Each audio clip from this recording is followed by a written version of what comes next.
Hello everyone, welcome to the channel. I hope you saw the previous video. In the previous video, we completed the geological disasters. Okay. From now, we can learn the hydrometeorological disasters. In the hydrometeorological disaster, we will learn first is flood.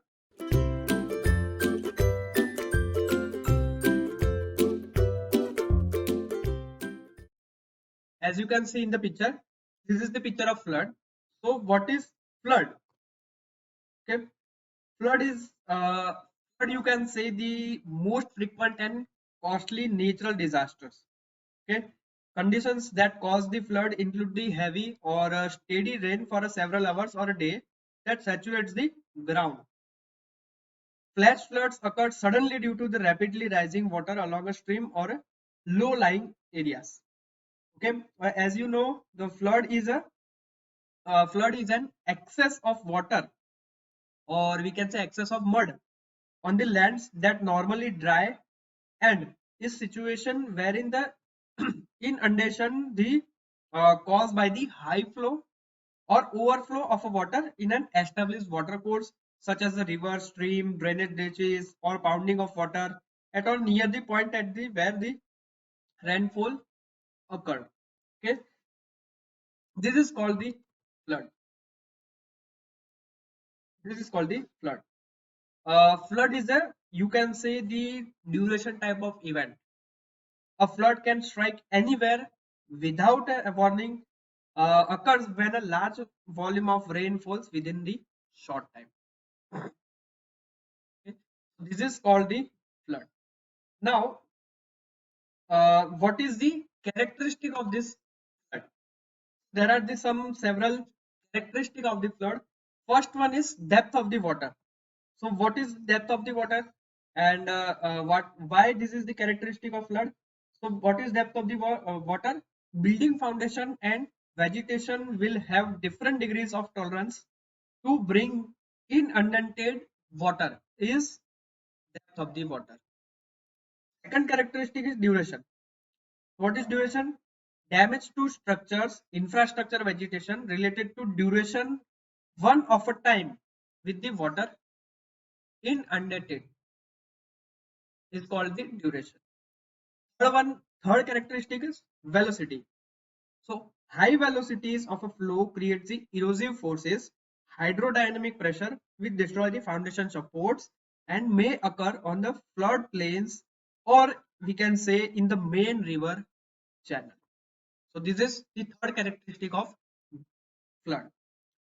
Fourth characteristic is frequency of occurrence. The frequency of occurrence measured over a period of time determines type of construction or agricultural activities on the floodplain. Okay, and the fifth one is seasonality. So flooding during a growing season destroy the crops, while cold weather floods seriously affect the community. So these are the five characteristics of flood which you can understand. Okay. Now, what is the types of flood? There are the several types of floods here. The figure shows the types of the flood. In the flood, we can see here in the flash flood, river flood, or we can say coastal flood, or we can say urban flood, fluvial flood. Okay, so first one is flash flood. In the flash flood occurring within the 6 hours, mainly due to the heavy rainfall, as you can see in the picture. Uh, and this heavy rainfall is associated with towering the clouds, thunderstorm, tropical cyclone, or during the passage of the cold weather fronts, or by the dam failure or the other river obstruction. This type of flood requires a rapid localization warning system. As you can see here, thunderstorm, rainfall, extreme rainfall on the top of the hill. These are the causes of the flash flood. And water and debris flow down from the hillside in the flash flood. Another is urban flood. So, as land is converted from agricultural field or woodlands to road and parking lots, it loses its ability to absorb the rainfall.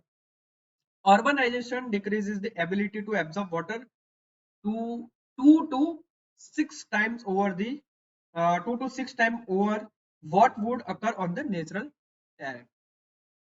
So during the period of urban flooding, street can become the swift moving rivers, while basement can become depth traps as they fill with water. So is if in the urban areas there will be excessive rain, water flows out into the street. Okay, as you can see here in the picture. Next one is coastal flood. So flood associated with cyclonic activities like hurricanes, tropical cyclones, etc., generating the catastrophic flood. Okay, from the rainwater, which often aggravate wind-induced storm and water surges along the coastal areas. So as you can see here, coastal flood is nothing but due to the heavy storm surge, or you can say high wind, the water is forced towards the ashore, is called the coastal floods. And the next one is river flood. So flood caused by the precipitation over a large catchment area, melting of snow, or we can say both, build up the slowly or on a regular basis. These floods may continue for a days or week. The major factor of these floods is moisture, vegetation cover, depth of the snow, overflowing of water of a river, size of the catchment basin, okay, excessive rain, snowfall. So these are the you can say these are the major factors for the river flood. There are the another reasons. There are the another types of flood like ice jam. So ice jam is what? Ice jam, floating ice can accumulate at a natural, or we can say homemade, human made, sorry, homemade not, it is a human made obstruction and stop the flow of water, thereby causing the floods. And the another type is glacial lake outburst flood. You have to shorten it GLOF. What is GLOF? Many of the bigger glaciers which have melted rapidly and give birth to the origin of a large number of glacier lakes due to the faster rate of ice and snow melting, possibly caused by the global warming. The accumulation of water in these lakes has been increased rapidly and resulting sudden discharge of large volume of waters and debris and cause the flood in the downstream. Okay. So these are the types of the floods. Now, what is the causes of floods? Next topic is causes of flood. There are the several types. First of all, we can see here there is some primary causes of floods. So what is the primary causes, and what are, you can say, what are the primary causes of floods? So first one is intense rainfall when the rain river is flowing full. Another is excessive rainfall in the river catchments or concentration of runoff from the tributaries and rivers carrying the flows of excess of their capacities is also the primary cause of flood. Another is cyclone and very intense rainfall when the El Nino effect is on decline. Okay. Next one is synchronization of a flood peaks in the main rivers of their tributaries. Landslide leading the obstruction of flow and change in the river course is also the cause of flood, or we can say primary cause of flood. Another is poor natural drainage system is also primary cause of the flood. And last one is backing water tributaries at their confluences with the main river.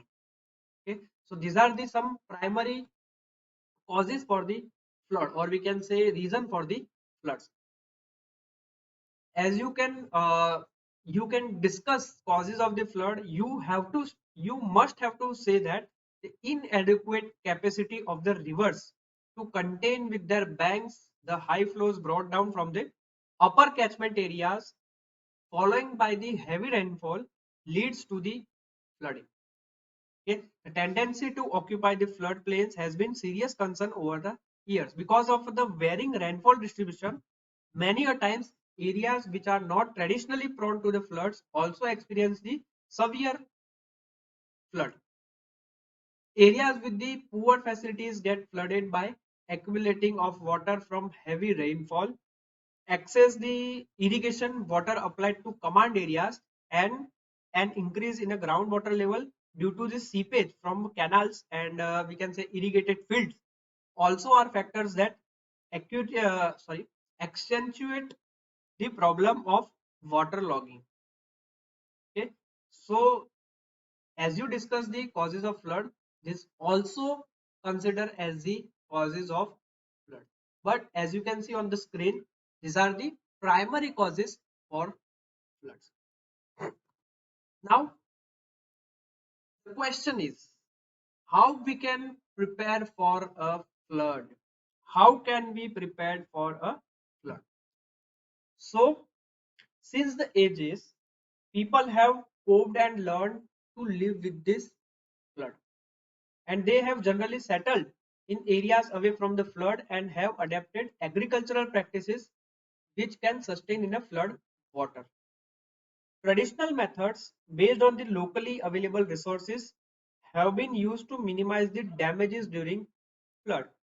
With the increase in the population, flood prone areas have been occupied, and then this is the principal factor in the huge losses presently seen by the flood. Okay, the various mitigation measures for the flood can be categorized into the structural and non-structural measures.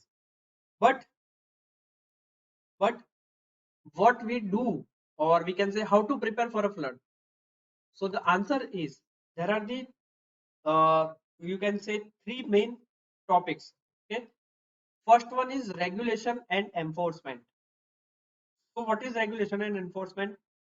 The answer for that preparation of for the flood. So first answer is regulation and enforcement.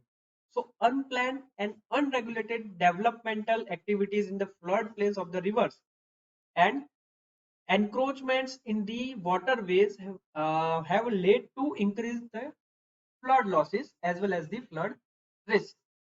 The colossal loss of lives and property due to flooding of the towns and cities and the areas which get flooded almost every alternate year is a recent phenomenon, and effective steps are required for regulating unplanned growth in the floodplains and preventing encroachment in the waterways. Okay. Second answer is capacity development.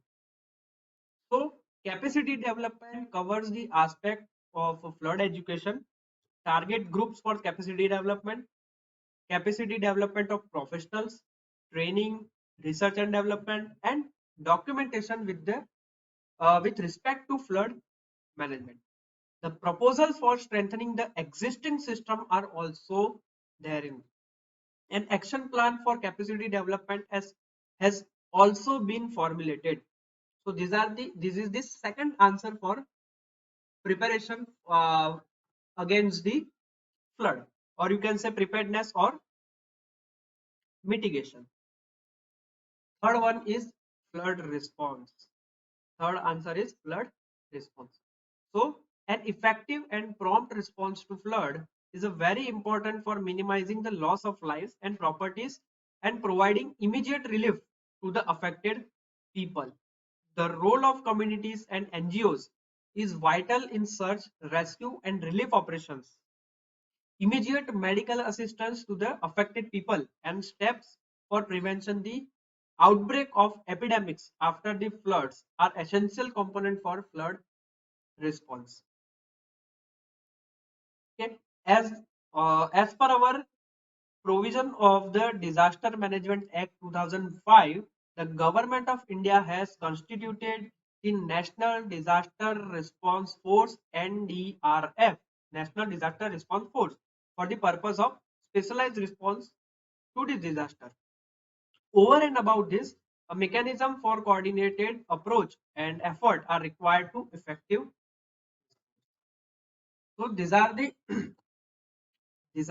answers for preparedness and we can say mitigation of flood.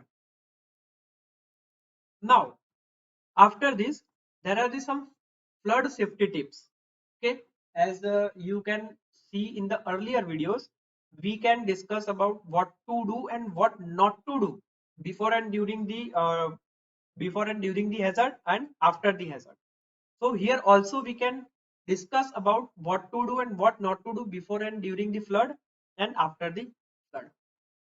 So what to do and what not to do before and during.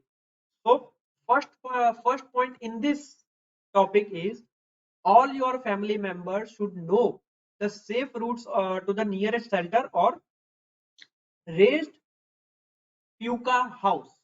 Okay, this is the first point. Second point is if your area is in a flood prone, consider suitable flood resistance building material. Third one is tune to your local radio/TV for warning and advice.